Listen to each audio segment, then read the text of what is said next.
We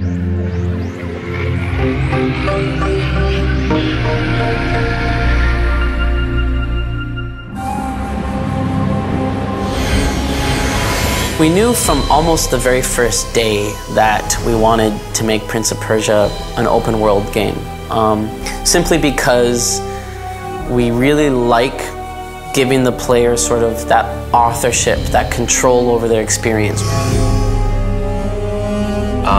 By this, we've been trying to clarify that we don't mean sandbox. They don't just run everywhere, anywhere. It's more like a network where they are traveling down these controlled paths, and then they get to intersections where they can then decide where they want to go. When you're in one node and you want to get to another node, there's a lot of different pathways in terms of how you get there. Do you go up and then over, or do you go down and then over, or do you go backwards and then, there's a lot of different pathways that the player can take. They have complete freedom to travel wherever they want, and they have freedom to, they'll make choices in the game that where they decide essentially what areas they're going to be trying to heal first.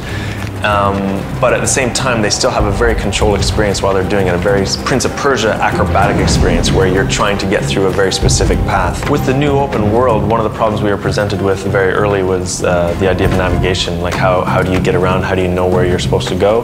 And so we came up with a system that we called the compass, which we have shown. It's one of Elika's magic powers, where she essentially sends a light out from her hand, and that light leads the way. And so the player follows that depending on where they want to go. So if ever you're lost in the world and you don't know where you're going, or you don't know how to get there, or you can't find the next acrobatic path that you need to take, Elika's compass power is a tool for the player to use to help them navigate through the world.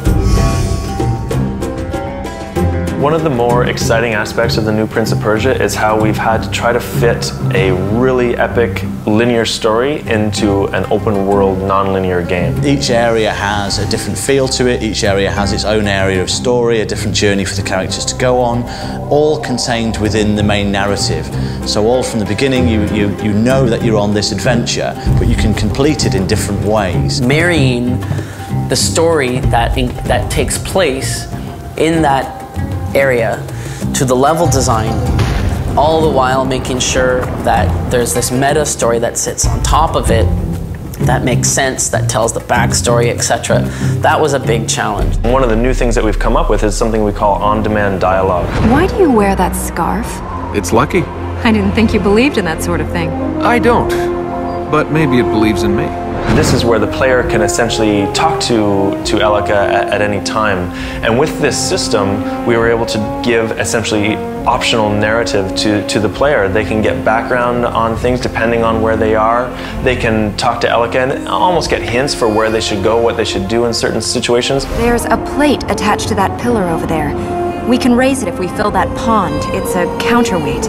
The cranks control sluice gates that let the water flow to those control ponds. So it's like a hint system plus a background story and narrative for a lot of exposition that the player essentially has at their fingertips that they can decide to go into or not. So, Princess. Will you stop calling me that? Well, that's what you are, isn't it? My name is Elika. All right. Sorry. I didn't catch your name. That's because I didn't give it to you. Just as an example, the characters are going to start off as strangers. They don't know each other at the beginning of the game, the prince and companion. But just as when you meet anybody else, you get to know that person that you're on the journey with. What was that? How did you... Hey. I'm all right. It's nothing. It looks like it.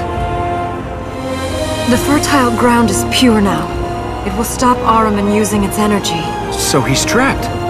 No. We must heal the other fertile grounds.